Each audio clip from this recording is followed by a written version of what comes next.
Hello friends, welcome to YouTube channel maths coach. दोस्तों, आज के इस वीडियो में आपको बताने वाली हूँ सांख्यिकी के बारे में, स्टैटिस्टिक्स के बारे में।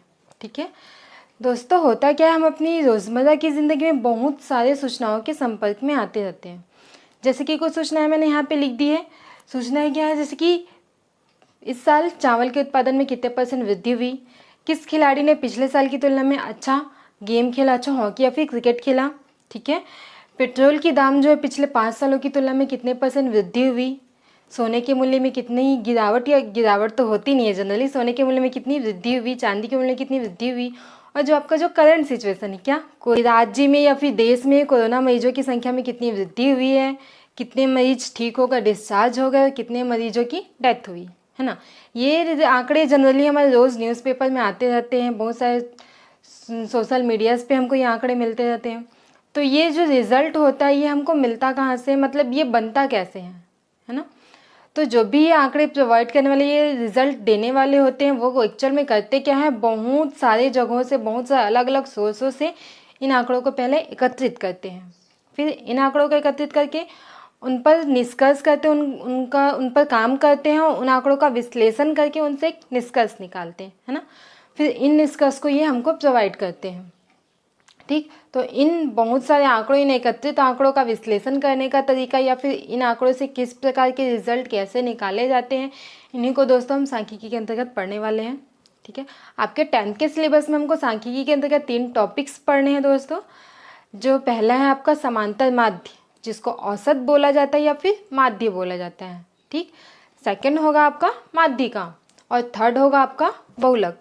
ठीक, चलिए हम तीनों टॉपिक के ऊपर जनरल डिस्कस कर लेते हैं, फिर से रिलेटेड हम क्वेश्चंस कर लेंगे। तो सबसे पहले हम बात करते हैं समांतर माध्य की, या फिर जिसको जनरली माध्य या औसत बोला जाता है। दोस्तों, एक लाइन में बोलती हूँ कि फरवरी महीने में दिन का औसत तापमान 23 डिग्री सेल्सियस था। ठीक है, फरवरी महीने में दिन का औसत तापमान 23 डिग्री सेल्सियस था। दैट मीन्स इसका मतलब क्या निकल रहा है कि पूरे दिन भर 23 डिग्री था, ये होगा क्या? नहीं, है ना। दिन में उसका टेम्परेचर कभी ज़्यादा रहा होगा, कभी बहुत कम रहा होगा। फरवरी वैसे भी ठंडी होती है ना, कभी ज़्यादा कभी कम रहा होगा। लेकिन उसने क्या किया, जो जिसने ये हमको जानकारी प्रोवाइड की है, उसने क्या किया, सुबह से लेकर के उसने रात तक का पूरा टेम्परेचर उसने काउंट किया होगा, उसने नापा होगा, पूरा टेम्परेचर उसने मापा होगा। उसके बाद उस टेम्परेचर, उन सारे आंकड़ों को एकत्रित करके उन पर निष्कर्ष, उन पर हल किया होगा, उनको काम किया होगा, है ना। फिर उस पर काम करके उसने एक निष्कर्ष दिया कि औसतन 23 डिग्री था। उसने बहुत सारे आंकड़ों में एक आंकड़ा उठा के दे दिया, जो क्या करता है, वो 23 डिग्री जो है उन सारे आंकड़ों का प्रतिनिधित्व करता है, उसका एक प्रतिनिधि बन जाता है ना।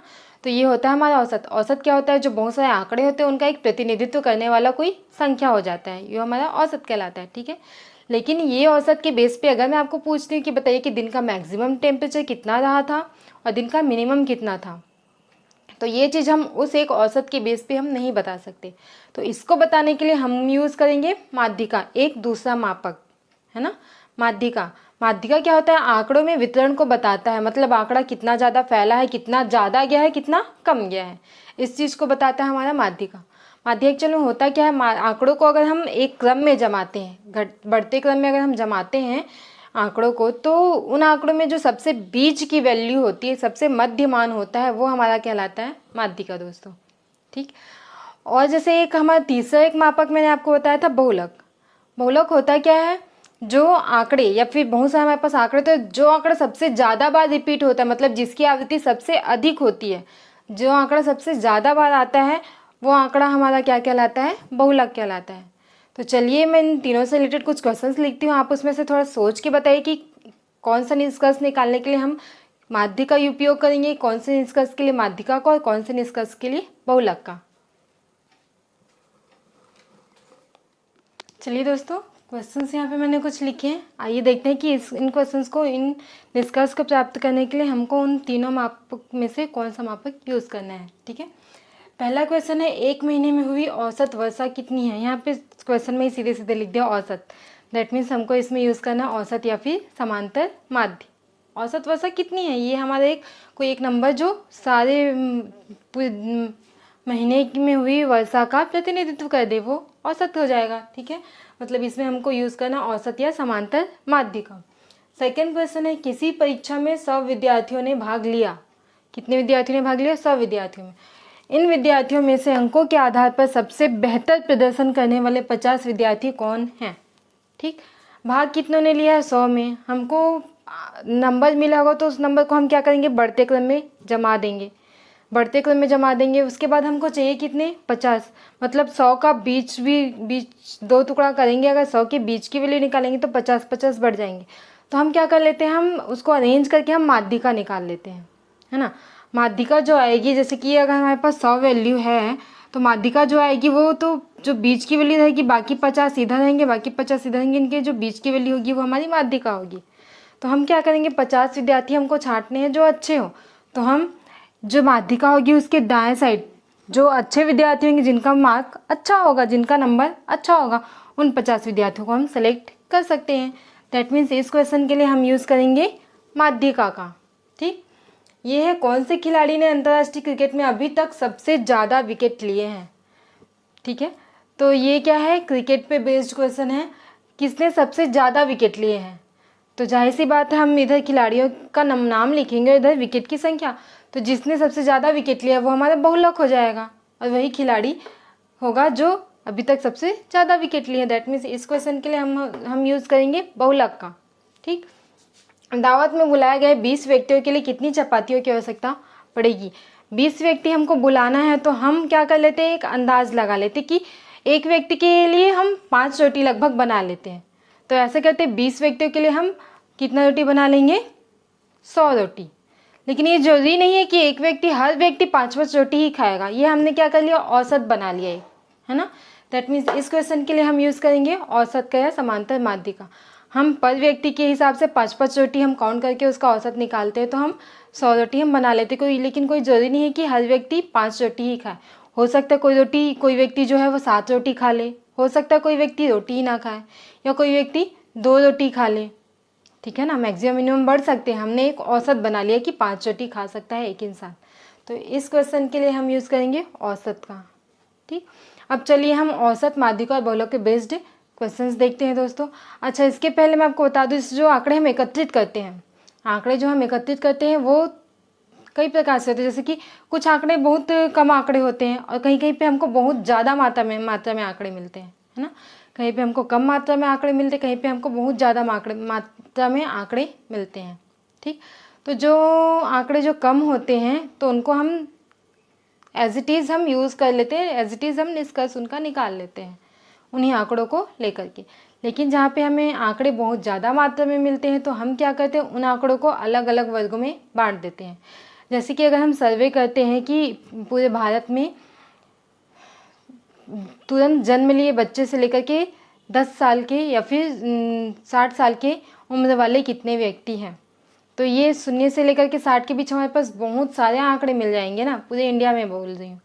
तो इन आंकड़ों को हम क्या करते हैं, वर्ग में बांट लेते कि तुरंत जन्म लेने से एक या 10 साल, 0 से 10 साल के आयु वर्ग वाले कितने हैं, 10 से 20 साल के बीच आयु वर्ग वाले कितने हैं, 20 से 30 साल के बीच में आयु वर्ग वाले कितने हैं। इस प्रकार करते करते 50 से 60 साल के बीच में कितने व्यक्ति हैं। इस प्रकार से इन आंकड़ों को हमने क्या कर लिया, छोटे छोटे वर्गों में बांट लिया। तो ये आंकड़े फिर हमारे कहलाते हैं वर्गीकृत आंकड़े। ठीक है, तो इन दोनों आंकड़ों को हल करने के लिए थोड़ा सा विधि हमारा अलग हो जाएगा। चलिए हम इससे रिलेटेड क्वेश्चंस देखते हैं। चलिए दोस्तों, ये मैंने यहाँ पे एक क्वेश्चन लिया है। ठीक है, क्वेश्चन है हमारा औसत ज्ञात करने का। तो औसत ज्ञात करने का आप तो कक्षा 9वीं में भी पढ़ चुके हो। औसत का फॉर्मूला होता है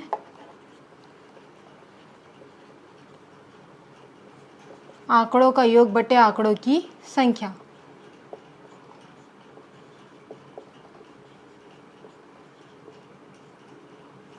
बटे आंकड़ों की संख्या।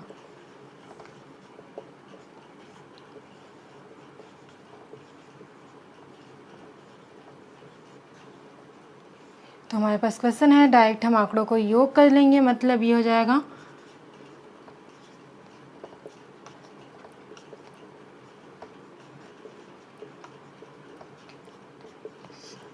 806.3 प्लस 1554.9 प्लस 1019.2 प्लस 1046.5 प्लस 1017.2 बटे आंकड़ों की संख्या कितनी है, काउंट कर लो। 1 2 3 4 5 6 7 आंकड़ों की संख्या है 7। कितने आंकड़े हैं उसको जोड़ के हमको लिख लेना है।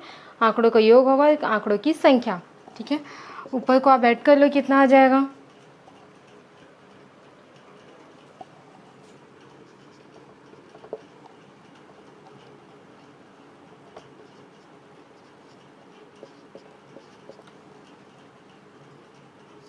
डिवाइडेड बाई 7, ठीक। तो इसको डिवाइड कर लो, कितना आ जाएगा,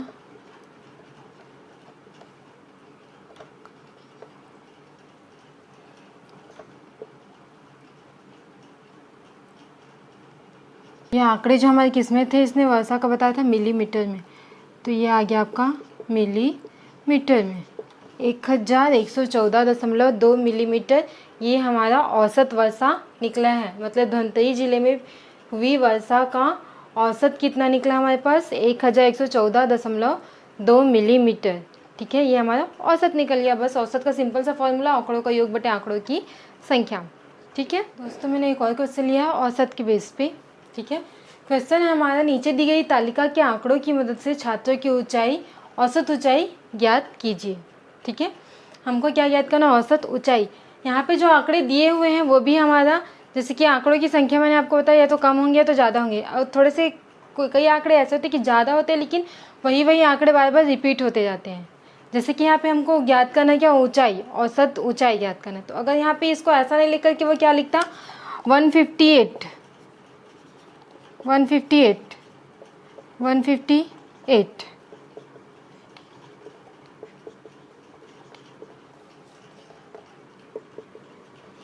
6 और ये हो गया आपका 7। ये आंकड़े इस प्रकार से होते हैं। उसके बाद आपका 159 ये कितने बार लिखा था, 10 बार। 158 को 7 बार लिखता, 159 को 10 बार लिखता, 160 को 13 बार लिखता, 161 को वैसे ही करके 8 बार लिखता, 162 को 4 बार, 163 को 5 बार।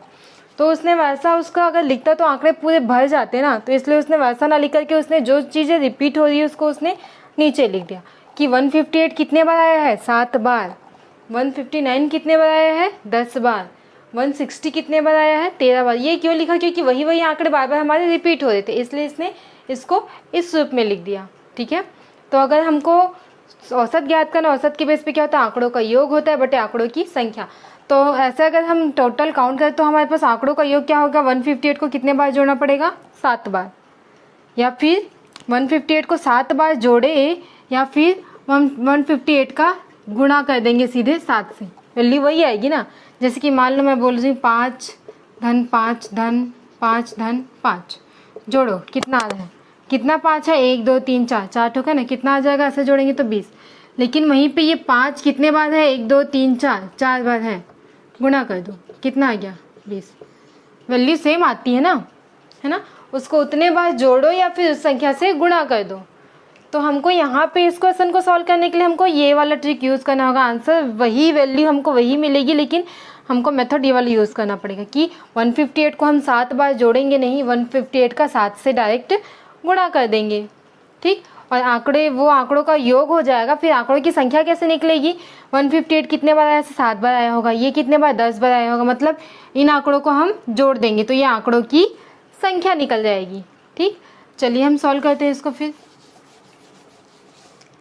यहाँ पे एक हम कॉलम बना लेते हैं। ये जो कॉलम होगा वो ऊंचाई का कॉलम होगा, उसके बाद जो कॉलम होगा वो छात्रों की संख्या का कॉलम होगा, ठीक।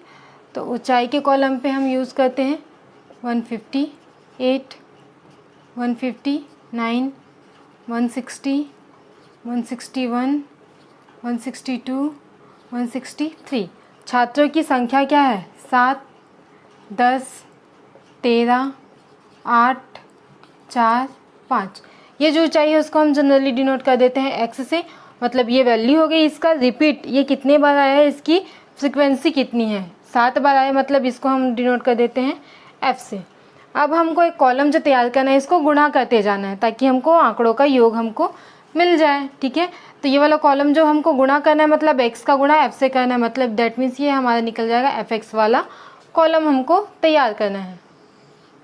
ठीक,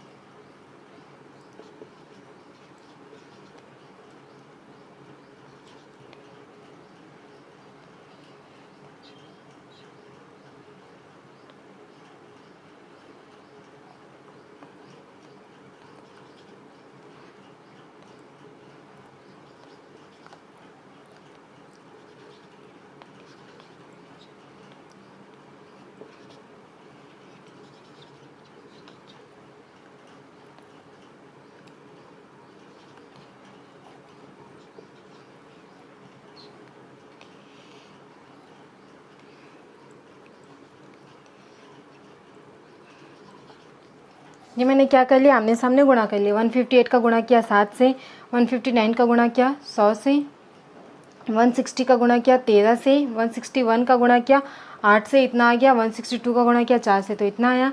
163 का गुणा किया 5 से तो ये वैल्यू आ गई।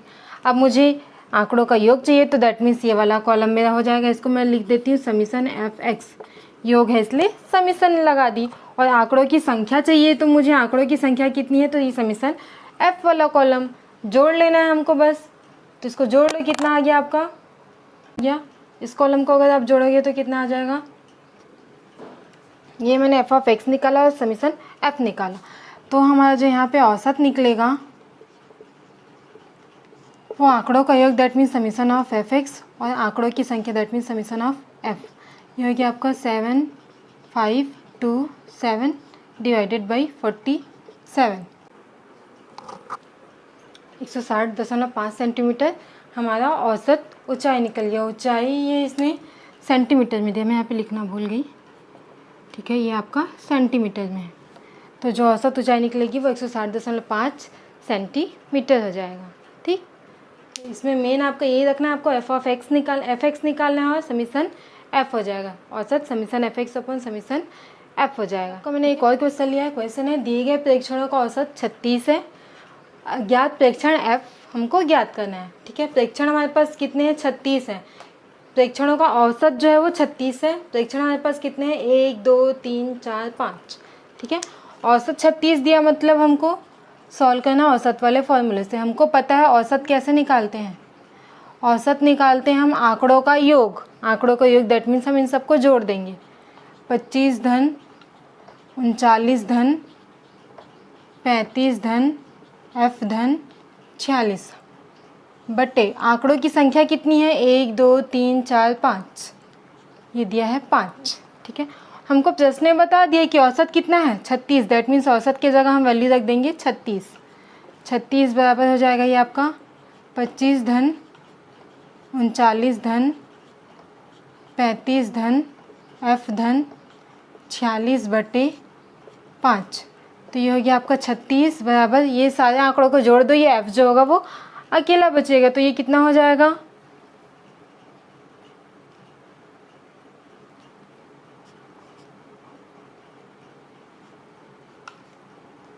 प्लस f जो अकेला बच गया, नीचे में आपका 5। हमको f की वैल्यू फाइंड करनी है तो बाकी सबको ट्रांसफ़र कर दो। तो ये हो जाएगा 36 into 5 is equal to 145 plus f, कितना हो जाएगा ये आपका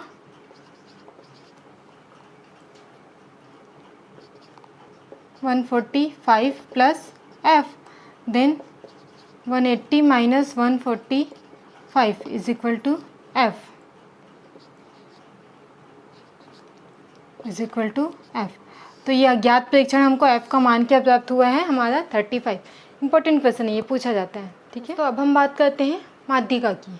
ठीक है, माध्यिका निकालने के हमारे पास दो तरीके हैं, क्योंकि माध्यिका बेस्ड होता है आंकड़ों की संख्या पर। ठीक है, आंकड़ों की संख्या जैसे कि या तो सम संख्या में हो सकती है तो फिर आंकड़े विषम संख्या में हो सकते हैं, है ना। विषम संख्या में जैसे कि मान लो मेरे पास आंकड़े हैं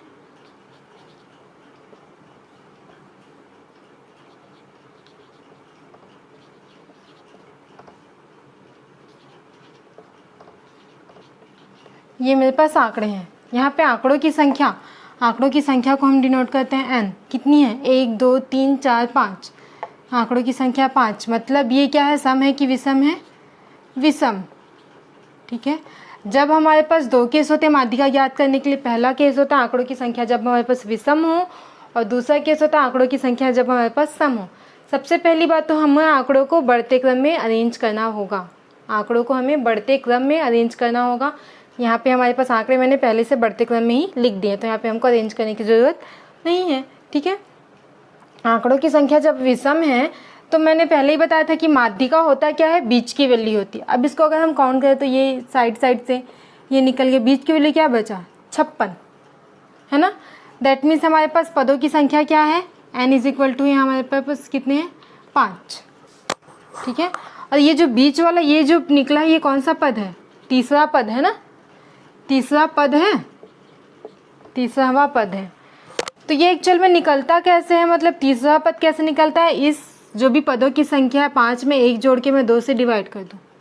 दैट मीन्स मैंने क्या किया, n में 1 जोड़ा और 2 से भाग दे दिया। यही काम किया ना। हमारे पास n क्या था? 5। मैंने n+1/2 कर दिया, मतलब 5-1/2। ये कितना निकल गया? 6/2, मतलब तीसरा। तो ये वैल्यू निकालने का, ये अगर संख्या हमारे पास विषम है तो मैं कर सकती हूँ n+1/2 वां पद। n/2 वैल्यू नहीं होगी, n/2 वां पद का मान जो होगा, मतलब यहाँ पे क्या? तीसरावां पद। अब हम देखेंगे कि अरेंज करना इसलिए ज़रूरी है क्योंकि हमको पद खोजना पड़ता है। अगर अरेंज नहीं होगा तो बीच में कुछ भी दूसरा आ जाएगा ना, लेकिन अरेंज कर लेंगे हम बढ़ते क्रम में। तो तीसरावां पद देखेंगे, ये पहला, दूसरा, ये तीसरावां पद। तो ये जो तीसरावां पद होगा मतलब 56। कितना आ गया? 56। ये हो जाएगी हमारी माध्यिका। ठीक है। मतलब अगर आंकड़ों की संख्या क्या है? विषम है। आंकड़ों की संख्या विषम है तो हमारी माध्यिका कैसे निकलती है? n+1/2 वां पद। ये हमारी माध्यिका निकालने की फॉर्मूला हो गई जब आंकड़ों की संख्या विषम है। ठीक है। यहीं पे बात करती हूँ मैं सेकेंड केस की। मान लो इसी में मैंने मान लो एक पद और बढ़ा दिया, इसी में मैंने मान लो एक पद और बढ़ा दिया। यहाँ पे मैंने कर दिया 56 था आपका, यहाँ पे मैंने यहाँ पे एक और पद कर दिया 66। अब देखो, अब इसमें आंकड़े कितने हैं? 1 2 3 4 5 6। आंकड़े कितने हैं? 6। दैट मीन्स आंकड़े हैं हमारे पास सम संख्या में, है ना। आंकड़े की संख्या कितनी है? सम। अब यहाँ पे अगर मैं बीच का पद देखूँ तो कैसे देखूँगी? ये 50 सीधा सीधा 66, ये 55 को हटा दो, ये 65 को हटा दो, ये हटा दो, ये हटा दो। ये इन दोनों के जो बीच का मान होगा, 56 और 60 के जो बीच का मान होगा वो हमारा आएगा माध्यिका। तो ये 56 कौन से नंबर का पद है? पहला, दूसरा, तीसरा पद है। ये कौन से नंबर का पद है? चौथा पद है ना। ये तीसरावां पद है और ये जो है ये चौथवा पद है। तो मैं कोशिश करूंगी कि तीसरावां पद धन चौथवा पद बटे 2, इन दोनों पदों को जोड़ करके मैं 2 से भाग देंगी, मतलब 56 और 60 को जोड़ के 2 से भाग दे दूंगी तो मुझे माध्यिका मिल जाएगा। इसके लिए हमारे पास n मैंने क्या माना यहाँ पे? 6। तो तीसरावां पद लाने के लिए मैं क्या करूँ? 6/2। देखो 3 आ गया, है ना। मैंने यहाँ पे क्या किया? n/2 वां पद। दैट मीन्स ये हो क्या रहा है? 6/2 वां पद। यही होगा ना, मतलब 6/2 मतलब तीसरा पद निकल गया। और मुझे क्या चाहिए? चौथा पद। चौथा पद निकालूं कैसे? n/2 तीसरा पद धन 1 कर दिया। अब ये चौथा पद बन गया, पद हो गया ना, बट्टे कर देती मैं 2। तो देखो ये चीज़ को अगर मैं एग्जाम्पल के थ्रू समझूँ तो n/2 मतलब 6/2 वां पद धन 6/2 धन 1 वां पद बटे आपका 2। दैट मीन्स 6/2 हो गया आपका तीसरावां पद हो गया, प्लस 6/2 धन 1 मतलब 6/2 3 धन 1 कितना हो गया? चौथवा पद बटे में आपका आ जाएगा 2। तो आप वैल्यू डाल दो यहाँ पे। तीसरावां पद क्या है आपका? 56 धन चौथावां पद क्या है आपका? 60 बटे में 2। दैट मीन्स हो गया आपका बटे 2।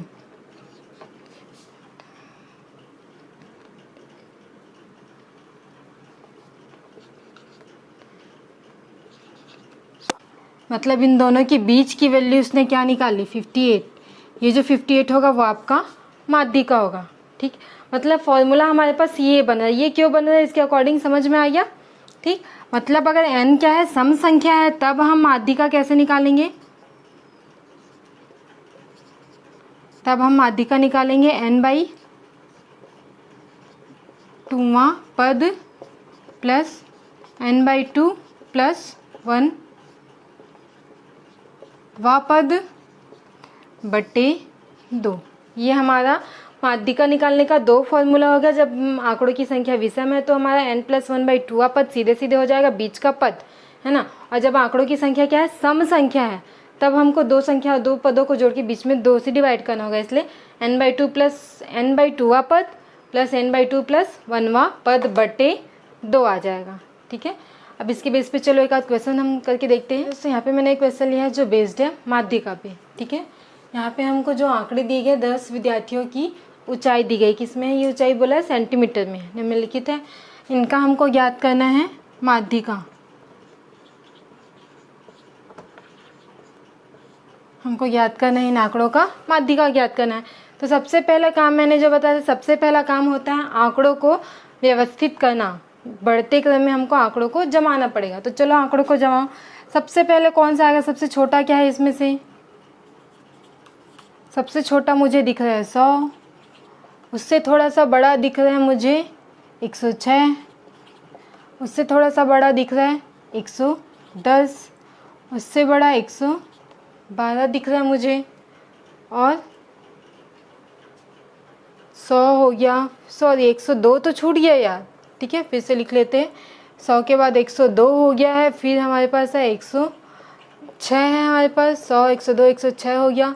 उसके बाद आ गया आपका 110 हो गया, फिर आपका दिख रहा है 112 हो गया, फिर आपका 115 दो बार है तो 115, एक बार और 115। उसके बाद दिख रहा है आपका 117 123 और 125, 117 123 और 125। काउंट कर लेते 10 है कि नहीं है, 1 2 3 5 6 7 8 9 10। ठीक है, हमारे पास आंकड़े हैं पूरे 10।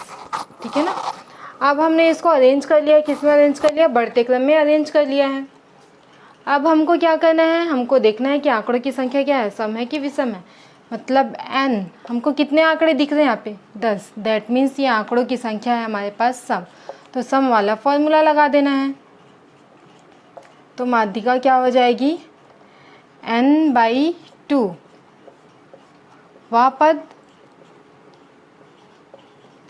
प्लस n/2 प्लस 1 वां पद बट्टे आ जाएगा आपका 2। तो देखो n की वैल्यू हमारे पास कितनी है 10/2 पद प्लस 10/2 धन 1 पद बटे आ जाएगा आपका 2। दैट मीन्स 10/2 हो गया आपका 5वां पद प्लस 10/2 मतलब 5 धन 1 मतलब 5 धन 1 कितना हो गया 6वां पद बटे में आपका आ गया 2। 5वां पद और 6वां पद लिख लो यहाँ से, पहला दूसरा तीसरा चौथा, ये हो गया आपका 5वां पद, ये हो गया आपका 6वां पद है ना। 5वां पद है हमारे पास 112 प्लस 6वां पद है हमारे पास 115 बटे में 2। इसको काउंट कर लो दोनों, बटे में हो गया आपका 2। कितना आ गया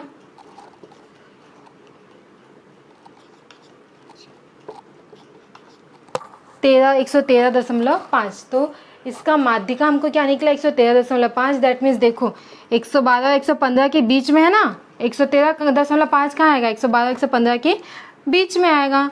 तो ये हमारा 113.5 जो क्या है इन आंकड़ों का एकदम बीच का मान होता है। ठीक है, तो इस प्रकार से हम माध्यिका निकाल सकते हैं। यहाँ पे हमारे पास आंकड़ों की संख्या सम थी तो सम वाला फॉर्मूला, आंकड़ों की संख्या अगर होगी विषम तो आप विषम वाला फॉर्मूला यूज़ कर सकते हो। ओके, चलिए दोस्तों अब हम बात करते हैं बहुलक की। ठीक है, एक दुकानदार है, उसने अपनी दुकान में जूते रखे थे। एक 6 नंबर के जूते थे, 7 नंबर के, 8 नंबर के, 9 नंबर के और 10 नंबर के। ठीक है, उसने 1 महीने तक जूते बेचे। 1 महीने में 6 नंबर के उसके 18 जूते बिके हैं, 7 नंबर के उसने 24 जूते बेचे हैं, 8 नंबर के उसने 41 जूते बेचे हैं, 9 नंबर के उसने 19 जूते बेचे हैं और 10 नंबर के उसने 9 जूते बेचे हैं। ठीक है, हमको ज्ञात करना है इसमें बहुलक क्या है। ठीक, तो बहुलक मैंने क्या बताया था, ऐसा आंकड़ा जिसकी पुनरावृत्ति सबसे अधिक बार होती है, ऐसा आंकड़ा जिसकी पुनरावृत्ति सबसे अधिक बार होती है। इसमें देखो ये जो 5 आंकड़े हैं, 5 जूते हैं जो अलग अलग नंबर के, उसमें कौन से नंबर का जूता सबसे ज़्यादा बिका है, कौन से नंबर का जूता सबसे ज़्यादा जो बिका है, 41 बार बिका है। कौन से नंबर का जूता, 8 नंबर का जूता है ना। 8 नंबर का आंकड़ा ऐसा है जिसकी पुनरावृत्ति सबसे अधिक बार हुई है। दैट मीन्स यहाँ पे हमारा बहुलक होगा वो क्या आ जाएगा, 8 नंबर का जूता हमारा हो जाएगा बहुलक। बस बहुलक ही, बस इतना ही काम है बहुलक में।